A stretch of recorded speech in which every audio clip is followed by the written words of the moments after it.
The Life and Teachings of the Masters of the Far East, Volume 1, Chapter 2. We arrived at Potal, from where the expedition was to start, late in the afternoon of December 22nd, 1894, and found we were to start Christmas morning upon what was to be the most memorable expedition of our whole lives. I never shall forget the few words Emile said to us that morning.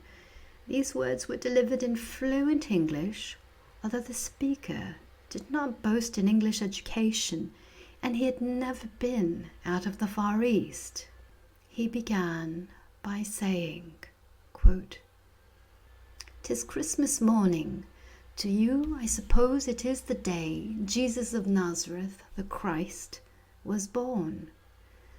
To you the thought must come that he was sent to remit sins.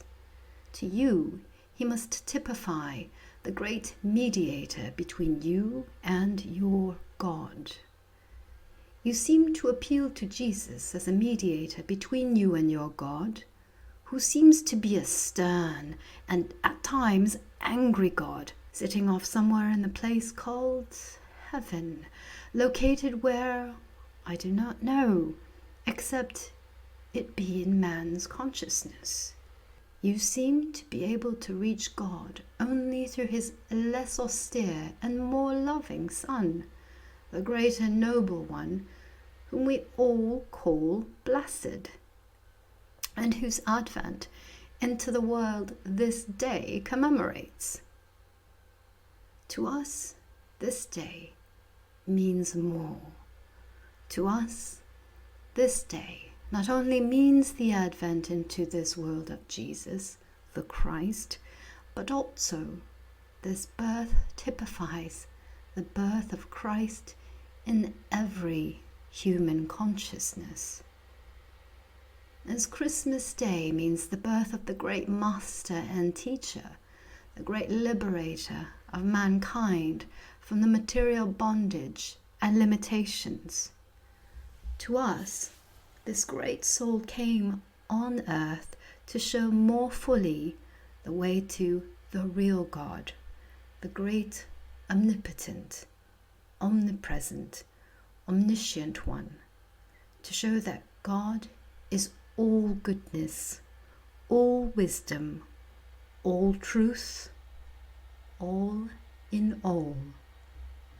This great Master who came to this world this day was sent to show more fully that God not only dwells without us, but within us, that he never is, nor can be, separated from us, or any of his creations, that he is always a just and loving God, that he is all things, knows all things, knows all and is all truth. Had I the understanding of all men, it is beyond my power to express to you, even in a humble way, what this holy birth means to us. We are fully convinced, and we hope you also will see, that this great Master and Teacher came to us that we might have a fuller understanding of life here on earth, that all mortal limitations are but man-made, and in no other way should they be interpreted. We know that the greatest of all teachers came to show more fully that the Christ in him and through whom he did his mighty works is the same Christ that lives in you, in me, and all mankind. That we can, by applying his teachings, do all the works that he did, and greater works. We believe that Jesus came to show more fully that God is the one great and only cause of all things, that God is all. You may have heard it said that we believe Jesus received his early training among us. Perhaps some of us do believe. Let that be as it is. Does it matter whether his training came from among us or as a direct revelation from God, the one source where all things really exist?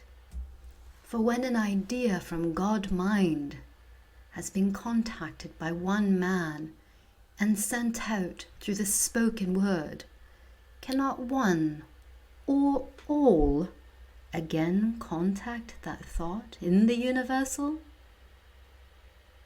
Because one has contacted the idea and sent it out, it does not follow that it is his particular possession. If he did appropriate and hold it, where would be room for receiving? To receive more, we must give out what we have received. If we withhold what we receive, stagnation will follow, and it will be like the wheel that generates power from the water and suddenly, of its own volition, begins to withhold the water which it is using. It will soon find itself stifled with inert water.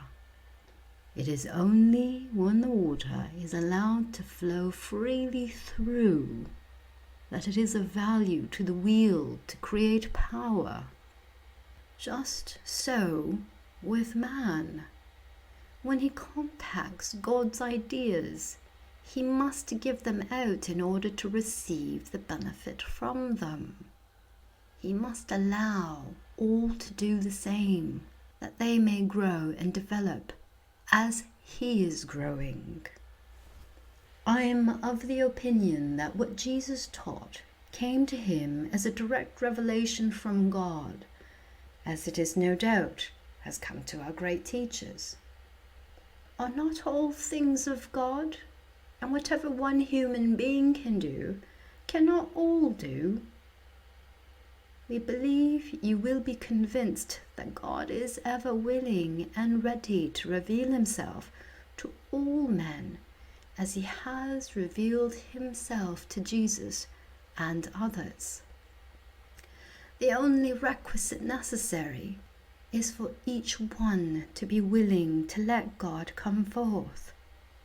We believe with all sincerity that all are created equal, that all men are one man, that the mighty works done by Jesus can and will be done by all.